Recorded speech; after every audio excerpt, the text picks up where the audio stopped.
السلام عليكم ورحمة الله وبركاته. رؤية حادث السيارة والنجاة منه في المنام بيكون دليل على المشاكل التي يقع بها صاحب الحلم، وربما يدل حلم حادث السيارة والنجاة منه على الهموم المؤقتة والمصاعب التي إذا رأى الحالم في منامه أنه نجا من حادث السيارة ولم يصبه مكروه فإنه يخرج بسلامة من اتهامات باطلة. أما عن تفسير حلم حادث السيارة والنجاة منه مع العائلة فإنه بيدل على دخولهم بشدة ويخرجون منه بخير وسلامة. مرة إن أحد من العائلة أصابه حادث سيارة ونجا منه في المنام بيكون دليل على نجاته من أفعال مؤذية أو من مشاكل من قبل الآخرين. رؤية النجاة من حادث السيارة وانقلابها في المنام بتدل على العودة لما كانت عليه أحوال الرائي من عز بعد مروره بالفقر. ومرة أنه نجا من سقوط السيارة من جبل في الحلم فإنه تستقر أموره بعد مروره بالمصاعب. أما إذا رأى الحالم في منامه أنه ينجو من حادث ويكون هو السائق فذلك بيكون دليل على عدم قدرته على التحكم الكامل بأمور حياته.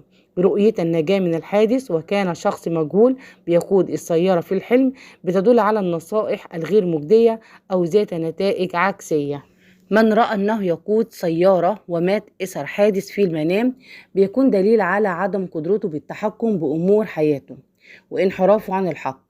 رؤية الموت نتيجة تصادم سيارتين في الحلم بيكون دليل على الوقوع بأخطاء الآخرين. حلم حادث سيارة وموت شخص معروف بيدل على تغييرات مفاجئة في حياته للأسوأ. أما حادث السيارة وموت شخص مجهول في المنام دليل على تعطل الأعمال وتوقف الرزق.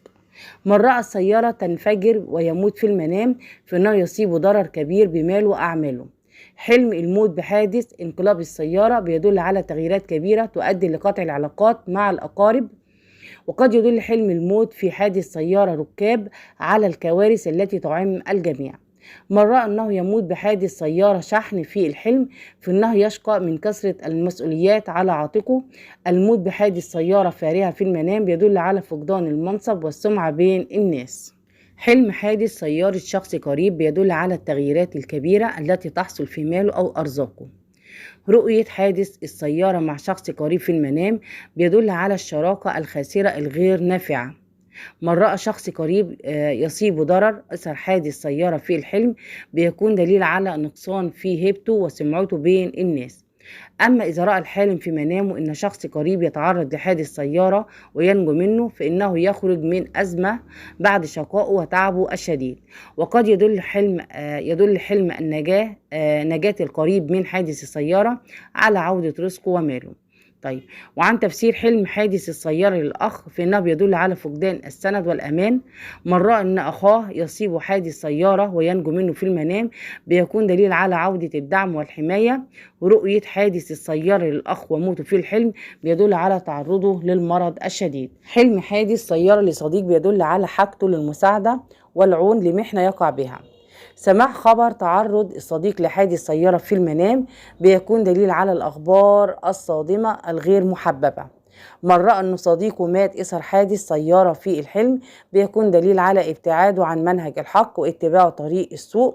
قيل وفاة الصديق بحادث سيارة في المنام دليل على فقدان شخص عزيز. حلم حادث سيارة لصديق ونجاته بيدل على عودته لاتباع الحق والتخلص من المشاكل. رؤية إنقاذ الصديق من حادث السيارة ونجاته في المنام بيدل على التخفيف عنه ومساعدته للخروج من مصيبة يقع بها. أما بالنسبة لرؤية حادث سيارة لشخص آخر في المنام بتدل على وجود من يدبر المكائد ويقع بسوء أفعاله. طيب، إذا رأى الحالم حادث سيارة لشخص آخر معروف في المنام بيكون دليل على تعرضه لبعض المشاكل والعراقيل التي تواجهه في عمله أو حياته. أما حلم حادث سيارة لشخص آخر معروف ونجاته بيدل على تعرضه لأزمات لا تدوم طويل.